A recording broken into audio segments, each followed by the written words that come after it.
வணக்கம். இந்த வீடியோவில் வந்து நம்ம என்ன பண்ண போகிறோம்னா, ஏற்கனவே நான் ஒரு மதர்போர்டு ஷார்ட் வந்து பிசிஹெச் ஷார்ட்டுன்றத அந்த ஸ்கீமேட்டிக் வச்சு சொன்னேன். அதோடைய தொடர்ச்சியை தான் பார்க்க போகிறோம். இது வந்து இயர்லியர் போர்டு, செகண்ட் ஜென்ரேஷன் அது போல் உள்ள மதர்போர்டு. இப்போ இதில் வந்து ஒரு சின்ன சேஞ்சஸ் வந்து இருக்குது. ஏன்னா இயர்லியர் போர்டில் வந்து கொஞ்சம் பின் இதெல்லாம் கொடுத்துருப்பாங்க, எக்ஸ்ட்ரா காம்பனன்ட்ஸு சர்க்கியூட்லாம் எக்ஸ்ட்ரா கொடுத்துருப்பாங்க. இப்போ அதை அப்படியே சம்மரைஸ் பண்ணிக்கிட்டே வராங்க. இதில் நம்ம பேசிக்காக ஏற்கனவே பார்த்ததே அப்படி ஒரு சின்ன ரிவிஷன் போல் பார்த்துருவோம். இதில் வந்து பார்த்திங்கன்னா உங்களுக்கு இன்புட் வோல்டேஜ் வந்து வின்னு, இது வந்து பி ப்ளஸ்லேருந்து வருது, அதாவது 19.5 வோல்ட் வருது. இது அதாவது வந்து ஸ்டாண்ட் பை வோல்டேஜ், அதாவது LD1 சொல்லுவோம். VREG 3 வந்து 3னா 3 வோல்ட்டு 8th பின்னில் வருது. அதுக்கப்புறம் 5 வோல்ட்டு, அதே போல் VREG 5ன்னு இருக்கும். VREG 5 இருக்குது, அதில் ஆமாம் 5 இருக்குது. VREG 5 இது 5 வோல்ட் வரும், VLன்னு சொல்லி வருது. இது டிஃபால்ட்டாக வந்துடும். ப்ளஸ் இதில் என்னென்னா உங்களுக்கு சுவிட்ச் ஆன் பண்ண பிறகு காயிலுக்கு வோல்டேஜ் வராது, முன்கூட்டியே இந்த வோல்டேஜ் வந்து வந்துடும். ஈஸி ஆனுன்றது ஸ்டாண்ட் பை மோட்லேயே 5 வோல்ட் ஆல்வேஸும் 3 வோல்ட் ஆல்வேஸும் வந்துடும் இந்த போர்டில். ஸோ இதில் வந்துடும்.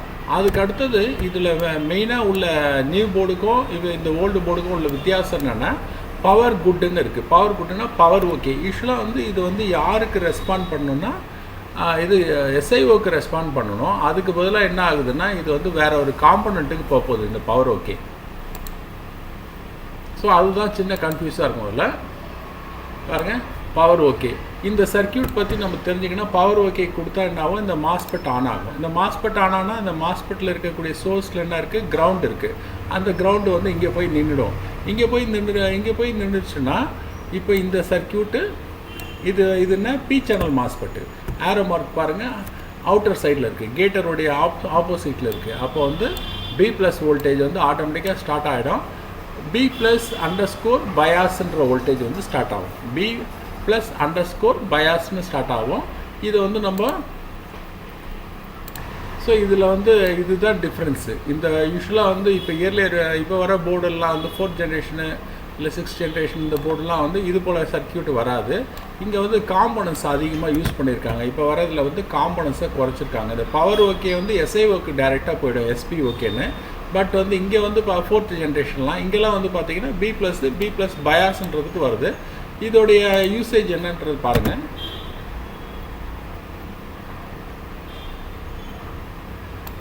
நிறைய இடத்துக்கு போகுது. எவ்வளோ வோல்டேஜ்னா 19.5 வோல்ட்டு. இப்போ உதாரணத்துக்கு இதெல்லாம் வந்து என்ன ஸ்டேஜில் இருக்குன்னா, S3 S0 ஸ்டேஜில் இருக்குது. ஸோ இந்த ரெசிஸ்டர் வழியாக போயிட்டு இது ஆன் ஆகும். ஆன் ஆகிட்டேன்னா இந்த சர்க்கியூட் வந்து ரன் ஆகிடும். அப்போ என்ன வோல்டேஜ் வரும்னா 1.5 வோல்ட்டு CPU குட்டுன்னு வரும்.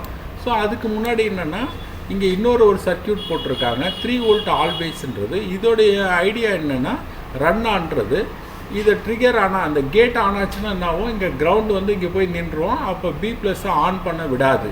யூஸ்வலாக வந்து ஆஃப் கண்டிஷனில் தான் இருக்கும் இந்த மாஸ்பெட்டு. அப்போ இது ஒர்க் ஆகாது. எப்போ இது ஒர்க் ஆகும்னா, இதில் வந்து சஸ்பி ஆஷ்ன்ற சிக்னல் ஜென்ரேட் ஆகும்போது தான் வரும். சஸ்பி ஆஷ்ன்றது வந்து என்ன, S3 ஸ்டேஜில், அதாவது ரேமு VCCP இந்த வோல்டேஜ்லாம் வரும்போது இது ஆன் ஆகும். ஸோ இப்போ இந்த சஸ்பி ஆஷ் ஆன் ஆச்சுன்னு சொன்னால் என்ன ஆகும், இந்த சர்க்கியூட் கிரவுண்ட் ஆகிடும். கிரவுண்ட் ஆனால் என்ன ஆகும்னா, இப்போது இந்த 3 வோல்ட் ஆல்வேஸ் இந்த ரெசிஸ்டர் மூலிமா இந்த QC7B மாஸ்பெட்டுக்கு போகுது இல்லையா, அதுக்கு வந்து பாசிட்டிவ் வோல்டேஜுக்கு பதிலாக நெகட்டிவ் வோல்டேஜ் வரும். அப்போ இந்த சர்க்கியூட் வேலை செய்யாது. இந்த சர்க்கியூட் வேலை செய்யாதனால என்ன ஆகும்னா, இந்த B+_ பயாஸ் வந்து ஸ்டார்ட் பண்ணி விடும். ஸோ ஈஸியாக வந்து நமக்கு 1.5 வோல்ட் வரும். இதே ப்ராசஸை தான் நிறைய இடத்துல யூஸ் பண்ணியிருப்பாங்க. அடுத்தடுத்த ஸ்டேஜ் போனீங்கனாலும் இதே லாஜிக் தான் இருக்கும். பாருங்கள், B+ இன்ஸ்டால் பண்ணியிருக்காங்க, இது ரன் ஆகணும். பட் வந்து இந்த சர்க்கியூட் ரன் பண்ண விடாது. இந்த சர்க்கியூட் வந்து என்ன பண்ணும், ஆஃப் பண்ணிவிடும், 0 வோல்ட்டாக மாற்றிடும். அப்போ ரன் ஆகாது. அப்போ இந்த இடத்துல PX மோடுன்றது ஆன் ஆச்சுன்னா இந்த மாஸ்பெட்டை ஆஃப் பண்ணிவிடும். இந்த மாஸ்பெட்டை ஆஃப் பண்ணிட்டுன்னு சொன்னால் இந்த B பயாஸ் ஒர்க் ஆகும். இப்போ அடுத்த ஸ்டேஜில் பாருங்கள், இதே தான் டிஃபால்ட்டாக போட்டிருப்பாங்க. இதில் வந்து காம்பனன்ஸை எக்ஸ்ட்ராவாக போட்டிருக்காங்க, அவ்வளோதான். சஸ்பியை டைரக்ட் பண்ணாத பண்ணியிருக்காங்க. 4th ஜென்ரேஷன் போர்டெலாம் வந்து இது போல் இருக்காது. ஸோ அப்போ ஒரு சின்னதாக இந்த மாஸ்பெட் ஒர்க் ஆகலைன்னா கூட இதோடைய ஃபங்க்ஷன் வந்து ஸ்டாப் ஆகிடும். இதுதான் இதோடைய சர்க்கியூட்டு.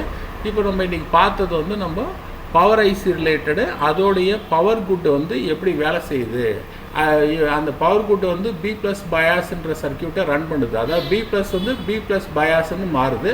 19.5 வோல்ட்டு 19.5 வோல்ட்டை வந்து என்ன பண்ணுறாங்க, எல்லா இடத்துலையும் அப்படியே மாஸ்பெட்டுக்கு கொடுக்காத ட்ராப் பண்ணுறாங்க. ரெசிஸ்டர் போட்டு சீரிஸ் ரெசிஸ்டர் போட்டு ட்ராப் பண்ணுறாங்க. இங்கே ஒரு ரெசிஸ்டர் 470K ரெசிஸ்டரு, இங்கே வந்து சம் ஓம்ஸ் உள்ளதை போட்டிருக்காங்க. டிஃப்ரென்ஸ் வந்து என்ன ஆகும், சீரீஸில் போடும்போது வோல்டேஜ் டிவைட் ஆகும். ஸோ அந்த வோல்டேஜ் இதில் அப்ளை ஆகும்போது இங்கே இருக்கக்கூடிய 1.8 VS வந்து 1.8 VGS வோல்டேஜ் கேட் சோர்ஸ்.